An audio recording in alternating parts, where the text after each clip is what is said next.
¿Estás dispuesto a recibir la palabra para hoy, para tu vida? Bueno, yo quiero en esta tarde, en esta mañana, dar la bienvenida, ¿verdad? Porque nos están viendo por las redes y todo eso, a todos en general, pero también a cada uno en particular. Si tú estás aquí hoy, es porque la palabra que voy a compartir es para tu necesidad. ¿Amén o no? Entonces, ¿por qué no te pones por un momento en pie, por favor, si eres tan amable? Te das la vuelta o te giras al lado y le das un saludo a la persona que tiene al lado y dile, qué bueno que estás aquí hoy, Dios tiene algo grande para ti. ¿Amén? Gloria a Dios. Bueno, ya que nos hemos saludado y todo, yo quiero que busques en tu Biblia, la puedes buscar, la puedes enchufar, la puedes abrir, porque ya tanta tecnología, ¿verdad? Además el mensaje de hoy es un mensaje con 2 puntitos, un mensaje no muy largo, pero que te va a hacer pensar. Daniel 3, busca conmigo Daniel 3, del 14 al 20, amén. Daniel 3, del 14 al 20. Yo te animo que si no conoces el relato de la historia de Daniel, puedas estudiarlo y meditarlo. Cuando lo tengas, me dices amén. Daniel 3, del 14 al 20. ¿Lo tienes ya? La secuencia, la historia se da en un país llamado Babilonia. Babilonia es el nombre antiguo, en la actualidad es Irak. Di conmigo, Irak. Era uno de los imperios más poderosos de aquel tiempo. Y llegó a haber un rey llamado Nabucodonosor. Cariñosamente le vamos a llamar Nabu, ¿verdad? Nabucodonosor le vamos a llamar a nuestro amigo Nabu, ¿verdad? Entonces dice que habló Nabucodonosor y les dijo a unos jóvenes que eran muy importantes, muy sabios, muy bien preparados de Israel. Porque por el pueblo de Israel no estar alineado con Dios y su palabra, Dios le dijo, si seguís así, os voy a llevar como esclavos a otro país. Siguieron obstinados y eso trajo consecuencias. Pero entonces Nabucodonosor no eligió a cualquiera, sino que trató de tener cerca a los mejores. Entre esos mejores había unos jóvenes que se llamaban Sadrach, Mesach y Abednego. Y le dice, es verdad, Sadrach, Mesach y Abednego, que vosotros no honráis a mi Dios, ni adoráis la estatua de oro que he levantado. ¿Por qué levantó una estatua? Porque había gente envidiosa que no quería el bien de Daniel y de sus amigos y trató de engañar o de manipular al rey diciéndole, el que no adore a la estatua, pues que reciba su castigo. Y eso llegó a oído del rey. Dice, ahora pues, ¿vosotros estáis dispuestos que al oír el son de la bocina, de la flauta y del tamboril, del arpa, del salterio y de la zampoña y de todo instrumento de música, que os postréis y adoréis la estatua que yo he hecho? Porque si no la adoráis, en la misma hora seréis echados en medio de un horno de fuego ardiendo. ¿Y qué Dios será aquel que os libre de mis manos? La respuesta de estos jóvenes, incluido Daniel, que era Sadrach, Mesach y Abednego, cada uno de ellos dice, respondiendo ellos al rey, le dijeron, rey Nabucodonosor, no es necesario que nosotros te respondamos este asunto. Le estaban diciendo, rey, tú sabes perfectamente cuál es nuestra postura. Tú sabes perfectamente lo que nosotros vamos a hacer y lo que nosotros no vamos a hacer. He aquí, nuestro Dios, a quien servimos, puede librarnos del horno de fuego ardiente y de tu mano, oh rey, también nos librará. Qué fuerte la declaración de Daniel.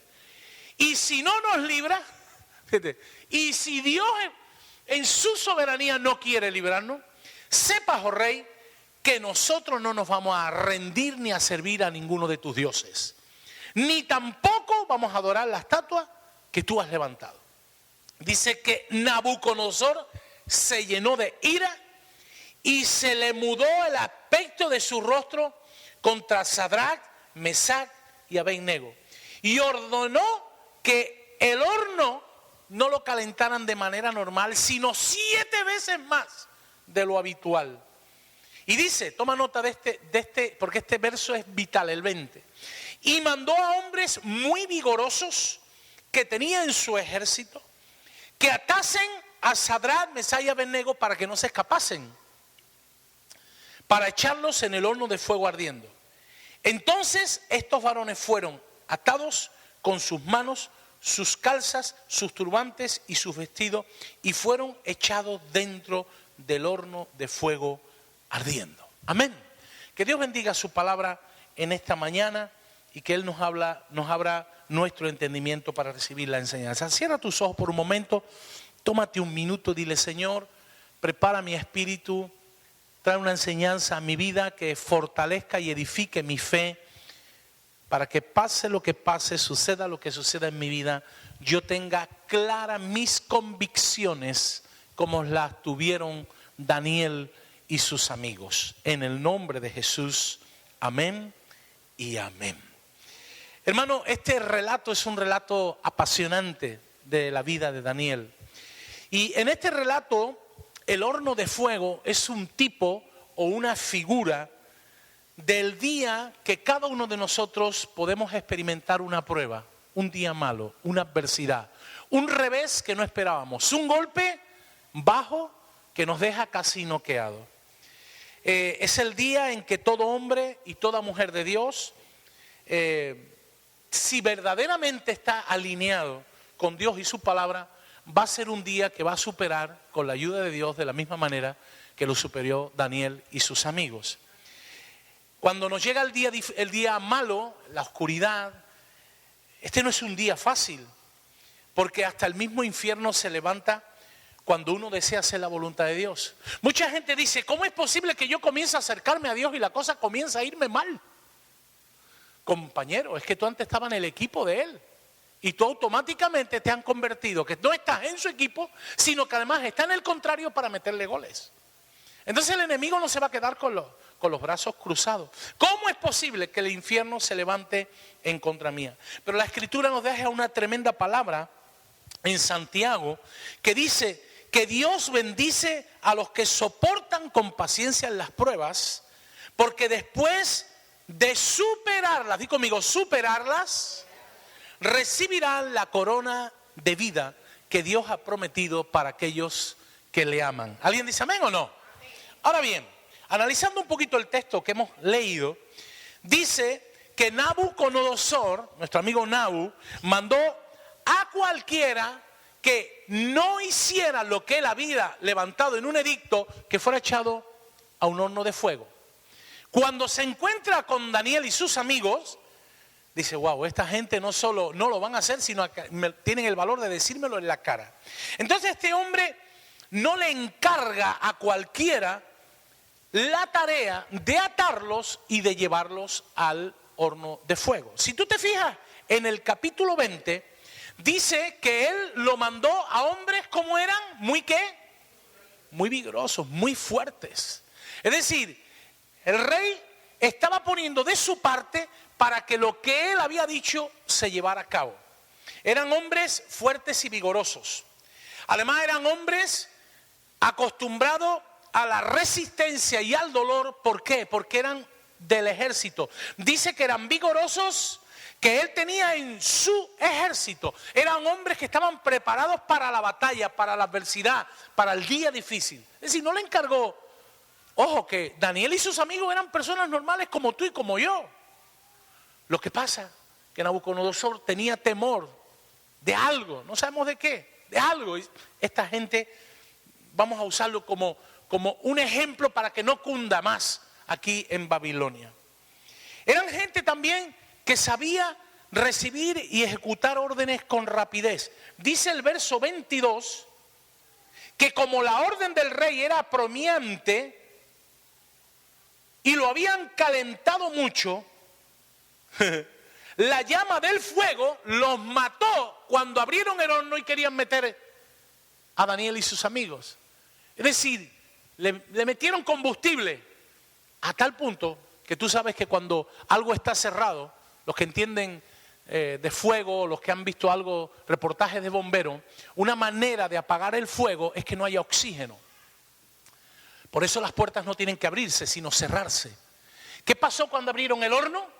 Que la llamarada salió fuera y los mató. Fíjate cómo estaría el horno de fuego. Ahora, cuando yo veo esto, eran gente fuerte, vigorosa, resistente, era gente fiel, era gente leal, recibía órdenes y las hacía rápido. Digo, wow, qué cualidades tenían. Pero ¿sabes una cosa? Todas eran cualidades humanas. Cualidades humanas. Su fortaleza dependía solo de ellos.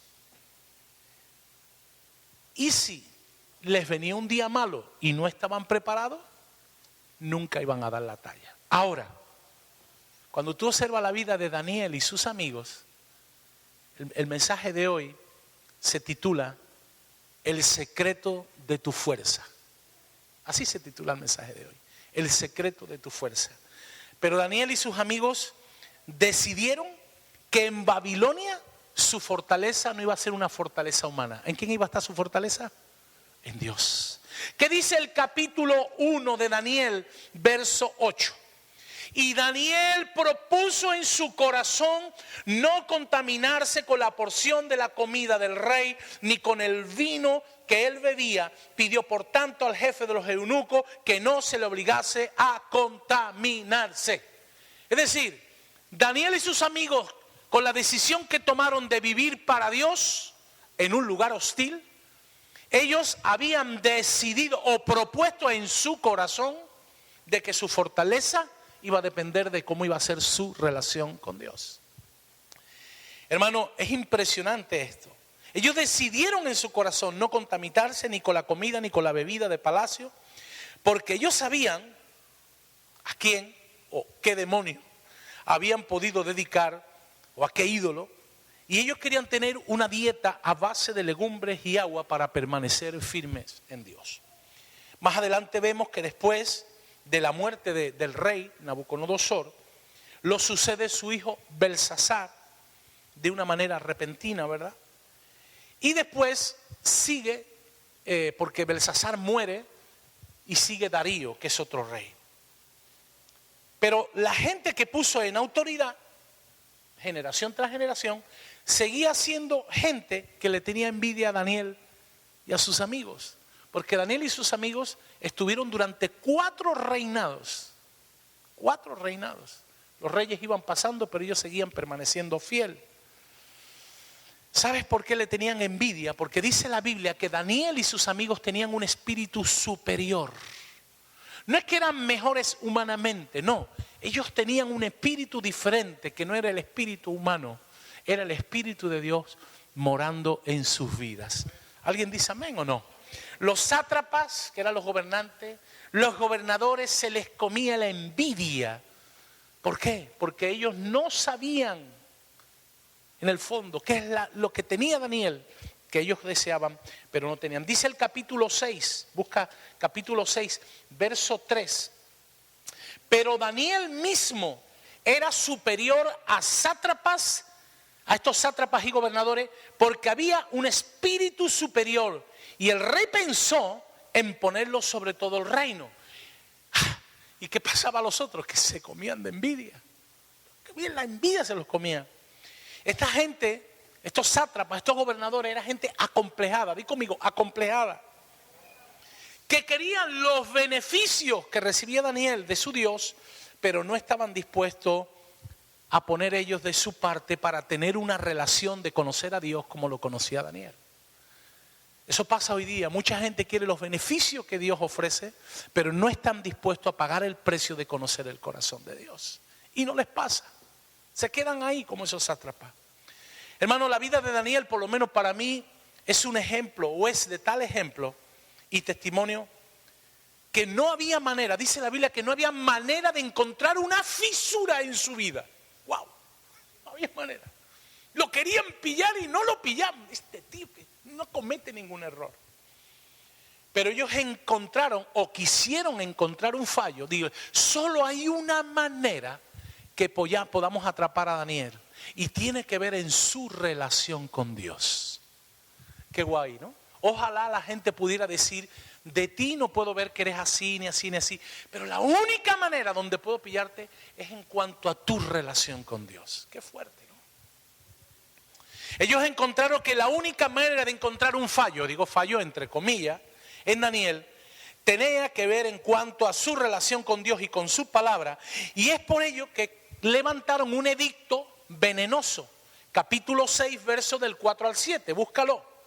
Dice, pero Daniel mismo, lo que hemos leído, era superior. Entonces los gobernadores y sátrapas buscaban ocasión para acusar a Daniel en lo relacionado al reino, pero no podían hallar ocasión alguna o falta, porque él era fiel y ningún vicio ni falta fue hallado en él. ¡Wow! ¡Qué inspiración es Daniel!, ¿verdad? Era fiel, era leal a sus convicciones, a Dios, a su palabra. E incluso dice que tenía un carácter impoluto. No había vicio, no había nada. Wow, yo cuando digo, Señor, yo quiero ser como Daniel. Y después me di cuenta que yo tengo un nombre que me pesa demasiado. ¿Sabes qué significa el nombre Daniel? Dios es mi juez. Dios es el que te juzga. Dios es el que te ve. Yo recuerdo cuando yo era niño, mi madre se encargó mucho de eso. Cuando yo iba a hacer alguna de las mías, o cuando ya era adolescente y me iba a meter en terreno pantanoso, me decía, ojo, que llevas un nombre muy pesado. Y me decía, que sepas que estés donde estés y haga lo que haga, Dios te ve. Hermano, cuántos dolores de cabeza me evitó a mí eso. Porque yo cuando iba a hacer algo decía, ay Dios mío, que tú me estás viendo. ¿Sabes por qué hay cristianos que dicen que son cristianos, pero hacen lo que no debe hacer un cristiano? Porque no han tomado conciencia de que Dios los ve las 24 horas del día, los 365 días del año. Y cuando sabemos que Dios nos está viendo, hermano, la Biblia dice, Dios no puede ser burlado. A Dios no le podemos engañar. Estos segundones, porque eran unos segundones, eran gente acomplejada, muy acomplejada. Y hermano, cuando yo veo la vida de Daniel y sus amigos, pero en especial la de Daniel, veo que él tenía una tremenda fuerza para superar la adversidad. Tenía todo un reino en su contra. Adversidades, conspiraciones, deslealtades. Y claro, hoy día cualquier persona que diría, wow, es que Daniel tenía una inteligencia emocional muy fuerte. Todo lo relacionado con la psicología, el coaching. ¡Ay, qué inteligencia! Sabía gestionar sus emociones. Eso lo descubrió la Biblia, perdona, la psicología hace un tiempo concreto, no sé porque no he visto. Hoy día se le habla a la gente de la resiliencia. Resiliencia. Mira, antes que la psicología descubriera eso, que no estaba descubierto, ya la Biblia lo hablaba. Pero la Biblia le daba otro nombre, le llamaba longanimidad. ¿Tú sabes qué es la longanimidad?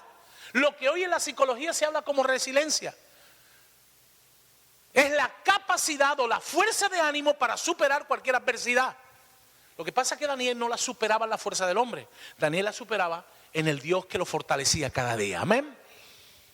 Porque hoy día la psicología dice que es la capacidad del ser humano para hacer frente a las adversidades de la vida, superarla y ser transformado positivamente por ellas. ¡No! Las adversidades nos transforman. Las adversidades sacan o lo peor o lo mejor de nosotros. El único que puede transformar una vida se llama Jesucristo. Nada más. Porque el hombre no tiene la capacidad de transformarse. Y si lo cree se está engañando. Además hay un refrán que dice que a la cabra siempre le tira el monte.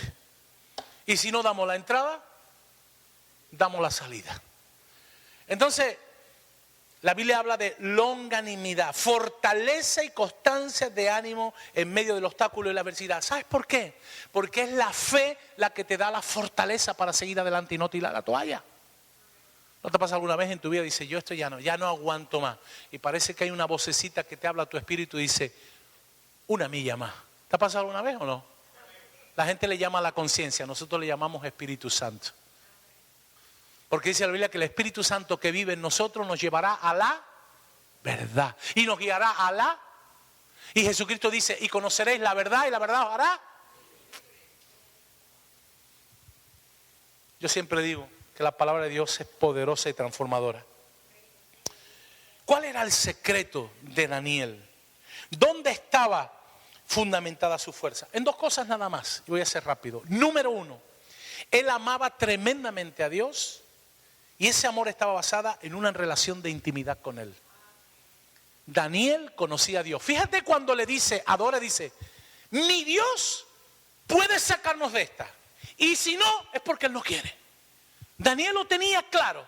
Siempre estaba apostando a caballo ganador. Lo hemos leído antes, ¿cierto? En el capítulo 3 lo hemos leído y dice, nuestro Dios a quien servimos puede librarnos. Él nunca le dijo, me tienes que librar, le torció el brazo a Dios. No, él me puede librar si quiere.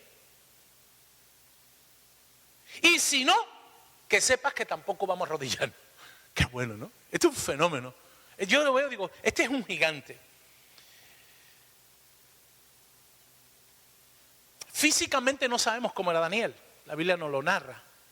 Creo que era un hombre con mucha capacidad intelectual, pero no dice si era físicamente fuerte o no. Pero sí sabemos cuál era el secreto de su fortaleza espiritual. Él tenía una relación de intimidad diaria con Dios. Incluso cuando el rey dijo en el edicto, no se puede, él todos los días abría las ventanas de su casa y comenzaba y oraba a Dios. Y le daba igual. Y los sátrapas, a ver si lo pillamos, a ver si lo pillamos. Y claro, lo pillaron. Él adoraba a Dios en su habitación con las ventanas abiertas. Él no tenía que esconderse de nadie. ¿Sabes por qué? Porque él no estaba haciendo nada malo a los ojos de Dios. Hermano, cuando tú estés haciendo las cosas bien a los ojos de Dios, no te escondas de nadie. No tienes que esconderte. Mira, el capítulo 6, verso 10 dice eso. Cuando Daniel supo que el edicto había sido firmado, entró en su casa y abiertas las ventanas de su cámara que daban hacia Jerusalén, se arrodillaba 3 veces al día y oraba y daba gracias delante de su Dios, como lo solía hacer antes. Es decir, nadie le cambió su ruta diaria a Daniel. Él seguía haciéndolo diariamente. Y hermano, este pasaje nos muestra que para Daniel estar con Dios era algo gratificante. Para él era un deleite y no una carga religiosa. Hoy, tristemente, muchos buscan la fama, la importancia, el renombre y hacen mucho ruido, pero pocas nueces. Yo quiero decir una cosa, a nosotros no nos debe importar que otros nos vean. Mira, últimamente hablaba yo con un pastor y estaba así un poco desanimado.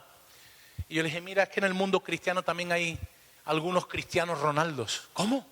Sí. Hoy día cuando la gente habla de las iglesias, piensan que todas las iglesias tienen que ser como la de los pastores cristianos Ronaldo. No lo digo en sentido crítico, es que Dios le ha dado gracia. Pero todo el mundo no puede ser Dante Gebel. Todo el mundo no puede ser Guillermo Maldonado. Todo el mundo no puede ser Ricardo Rodríguez de Avivamiento. Tampoco Rudy Gracia ni Cash Luna. Hay gente que piensa que el éxito, no, eso es lo que tú ves. Pero tú no estás allí. El éxito no es lo que la gente ve, es lo que Dios sabe que hay en tu corazón.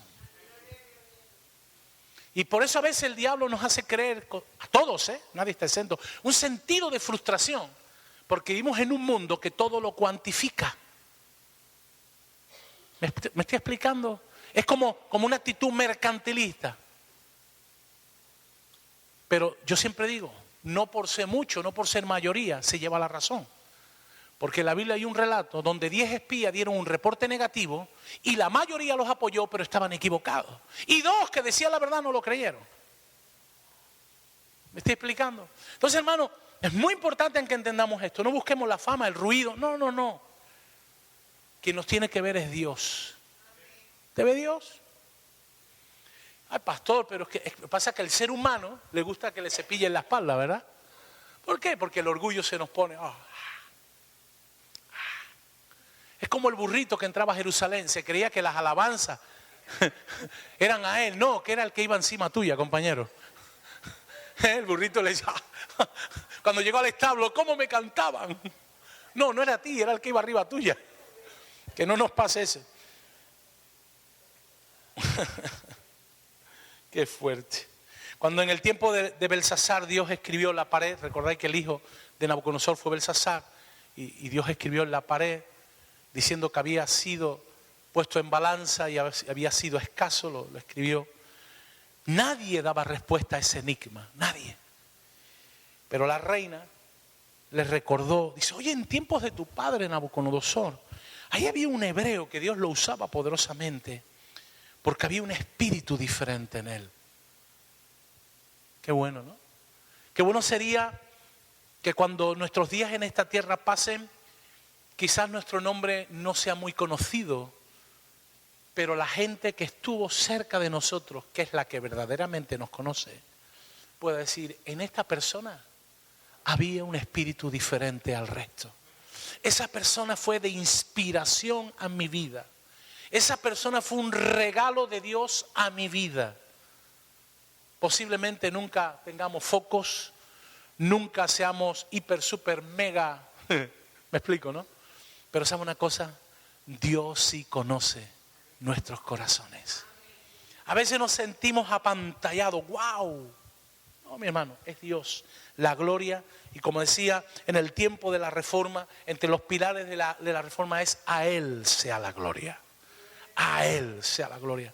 Porque Él es el que pone en nosotros tanto el querer como el hacer por su buena voluntad. Nosotros al fin y al cabo somos piezas del tablero de ajedrez de Dios. Cuando entendamos eso, wow, cuánta carga nos vamos a quitar. Y te lo digo porque eso te lo hablo de una manera personal. Dice el capítulo 5, verso del 9 al 12.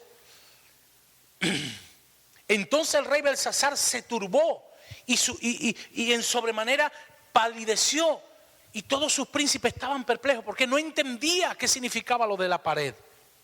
Pero la reina, por las palabras del rey y de sus príncipes, entró a la sala del banquete y dijo: Rey, vive para siempre y no se turben tus pensamientos ni tu rostro palidezca.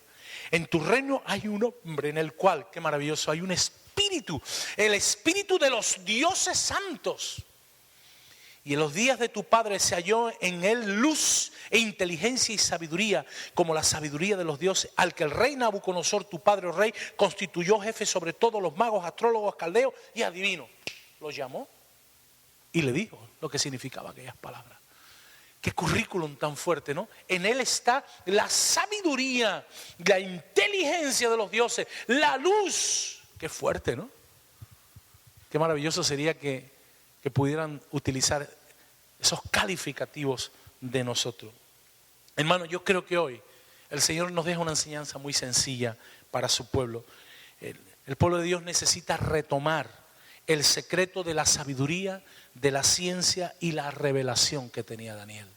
Y eso solo se logra cuando se conoce el corazón de Dios. Cuando tú conoces a alguien y un tercero viene a hablarte de ese alguien, algo contrario a lo que tú conoces, automáticamente dices tú: perdona, yo no sé de qué persona me estás hablando, pero si me estás hablando de esta persona, no estoy de acuerdo contigo porque yo a esa persona la conozco. Entonces lo que tú me estás diciendo, yo no creo que esa persona. ¿Por qué? Porque yo la conozco. ¿Me explico? Es como alguien que es trabajador y alguien te dice: es que es un vago. Y dices tú: ¿vago? Si ese es un trabajador empedernido, ¿cómo va a decir que es vago? Por ponerte por caso. Hermano, solo se logra esa sabiduría, esa ciencia, esa revelación cuando se conoce el corazón de Dios, y eso se logra llevando una vida de intimidad, de cercanía y de relación con Dios. No podemos pretender conocer a Dios desde la distancia. ¿Me estoy explicando? Daniel decidió, y esto sería un reto para nosotros, hacer grande a Dios. Hoy día vivimos una sociedad donde el hombre se quiere hacer grande. No, hermano, decidamos hacer grande a Dios, porque si tú y yo hacemos grande a Dios, Dios también nos hará a nosotros grande. Dios también nos hará a nosotros grande. Dice que la fama de Daniel fue conocida en Babilonia. Y Daniel no tenía ningún interés de eso. Punto número 2 para ir cerrando. Hemos dicho que él tenía amor a Dios, fruto de su intimidad con él. Y 2, Daniel tenía pasión por la palabra de Dios. Pasión. Pasión. Fíjate lo que dice el capítulo 6, verso 5. Entonces dijeron aquellos hombres: no hallaremos contra este Daniel ocasión alguna para acusarle, si no la hallamos contra él en relación con la ley de su Dios. Hermano, cuando nosotros leemos en el Antiguo Testamento la palabra ley, pensamos en los 10 mandamientos. estos días investigando y hablando mucho con el pastor Moisés, que conoce mucho del pueblo hebreo, siempre que en la palabra de Dios en el Antiguo Testamento aparece la palabra ley o Torá, se tiene que traducir por, la correcta traducción era consejo o instrucción. Es decir, la ley de Dios es los consejos y las instrucciones que Dios nos da para que nos vaya bien en la vida. Un ejemplo claro de eso lo tenemos en Deuteronomio 28. Si tú llevas a cabo mis consejos y mis instrucciones, vendrá la bendición a tu vida. Y si no, eso te va a acarrear consecuencias a tu vida. Punto. Es como un padre que le da un consejo a su hijo para evitarle dolor de cabeza y dice el hijo, papá, yo hago lo que me da la gana. El padre le dice, pues atente a las consecuencias de lo que te viene después. Entonces, cuando tú leas en el Antiguo Testamento para que tu mente se te abra, Dios no lo da como una ley impositiva, sino como un consejo y una instrucción para que te vaya bien. Porque lo que Dios nunca puede hacer es quitarnos la libertad que tenemos a través del libre albedrío. ¿Me explico o no? Entonces, hermano, dice que ellos no podían acusarle a no ser que fuera por la palabra de Dios. Entonces, yo me preguntaba, ¿por qué no hay hoy esa pasión por la palabra de Dios? En una ocasión yo leí un artículo que lo escribí y me gustó tanto que lo escribí, te lo voy a leer literalmente, no es mío. Yo recorté ese artículo y lo pegué en mi Biblia. Creo que está por aquí pegado. O estaba. Está. Bueno, es que como la encuaderné de nuevo. Pero estaba, no, está aquí en la contraportada, me la han cambiado. Está aquí en la contraportada, sí, aquí lo tengo, por aquí lo tengo, sí. Bueno, está aquí. Este artículo yo lo vi una vez en un libro, me gustó tanto, en una revista era, ¡pum!, y lo recorté. Y dice el libro, porque hace referencia a la palabra de Dios, la Biblia, dice, este libro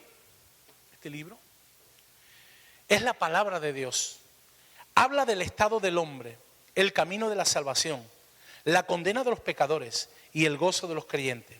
Sus doctrinas son santas, vinculantes sus mandamientos, verdaderas sus historias e inmutables sus decisiones. Léelo para ser sabio, créelo para ser salvo y practícalo para ser santo. En ella encontrarás luz para guiarte, alimento para sustentarte y consolación para alentarte. Léela lenta y frecuentemente en oración. Y al final acaba el artículo diciendo, las Biblias medio rotas generalmente pertenecen a personas muy enteras. ¿Tú quieres saber cómo está tu vida? Enséñame tu Biblia. Dice que una mujer en una ocasión el pastor fue y le pidió la Biblia y ella la sacó de su lugar, una Biblia grande, hace muchos años, donde las gafas no eran como son hoy, sino que eran solo los cristalitos, los espejuelos, que se los ponían así. Y dice que cuando el pastor la visitó y él abrió la Biblia, dice, ¡ay, he encontrado los espejuelos que los perdí! ¿Lo pillas o no lo pillas? La leía poquito. ¡Ay, los he encontrado! Nada. ¿Cuántos meses llevarían ahí? Quiero ir acabando. Para Daniel la palabra de Dios era alimento para el espíritu. Su lectura era gratificante. Mira, ¿sabes lo que ha descubierto últimamente la psicología? La psicología ha descubierto que el ser humano solo le gusta hacer aquello que es gratificante. Yo no conozco a nadie que dice, es que a mí me gusta sufrir. Yo soy un sufridor nato. ¿Verdad que no? Aquí no lo hay, ¿no? A ti te gusta hacer las cosas gratificantes y placenteras, ¿no? Bueno, ¿y sabes qué pasa? Hay una hormona, yo no soy médico, pero aquí hay alguno que otro, que se llama dopamina, y la dopamina es conocida como la hormona de los momentos gratificantes o la hormona placentera, le llaman la hormona del placer. Y ella tiene un papel muy importante en la motivación, en nuestros deseos y todo aquello que produce sensaciones gratificantes en nuestras vidas. Cuando nosotros estamos en un lugar, en algo que nos gusta, nuestro cuerpo comienza a segregar esa hormona llamada dopamina. Después se une con otras más hormonas que tienen nombre todo acabado en ina, pero ni yo pretendo explicarlo, ni nada. ¿A dónde te quiero ir con todo esto? El ser humano solo hace aquella cosa que es gratificante. Por eso cuando la lectura y la meditación de la Biblia no es gratificante, ¿qué pasa? ¿Qué pasa? Que no lo hace. Y si tú no lo haces, tu músculo espiritual no crece. Y si tu músculo espiritual no crece, pues cuando te viene el día malo, no tienes la fortaleza que tenía Daniel. Ahora, las cosas que son gratificantes, ¿verdad que la gente las hace? ¿Por qué? Porque les gusta.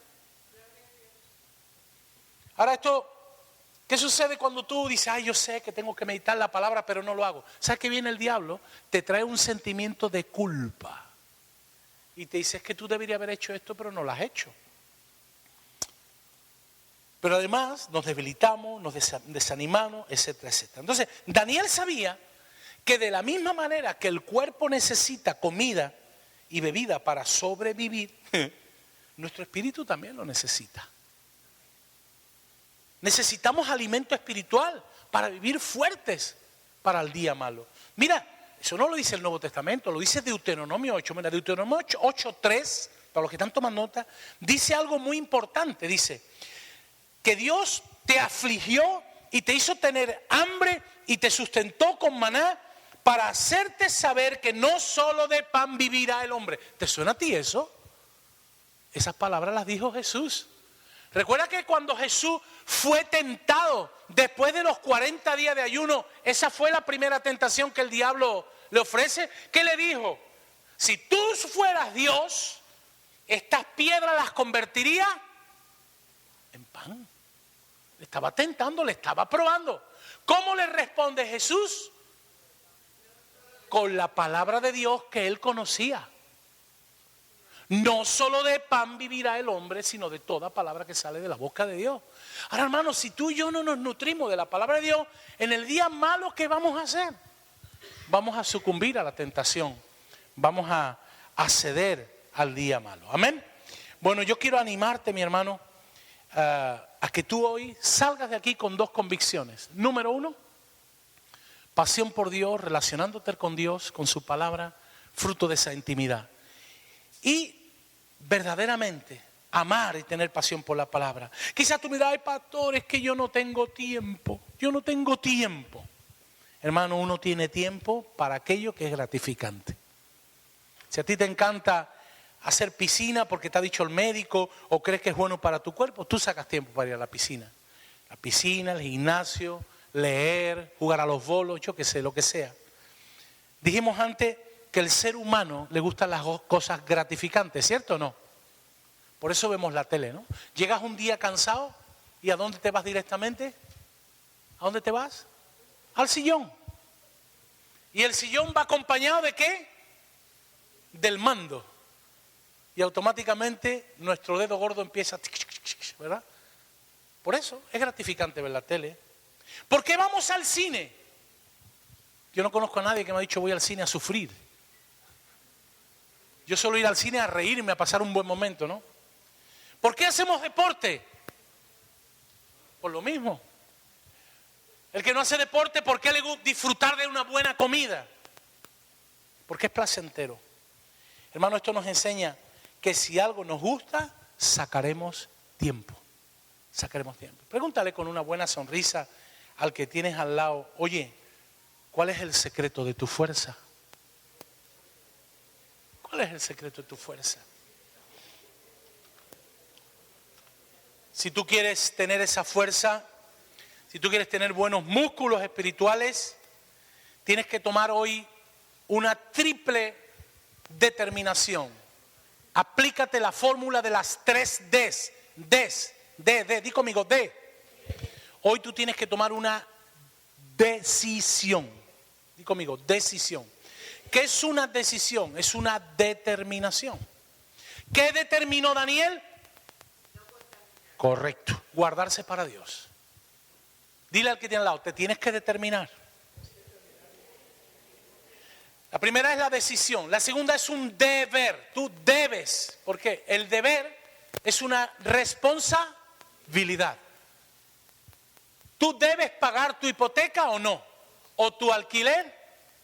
Porque si no lo pagas, eres un irresponsable y tu casero no quiere nada con irresponsable y en el mejor de los casos te invita a que te vayas. Entonces yo debo pagar cada mes, me guste o no me guste, mi alquiler o mi hipoteca. Número 1, decisión. Número 2, deber. Pero también nosotros tenemos que, la tercera vez, deleite.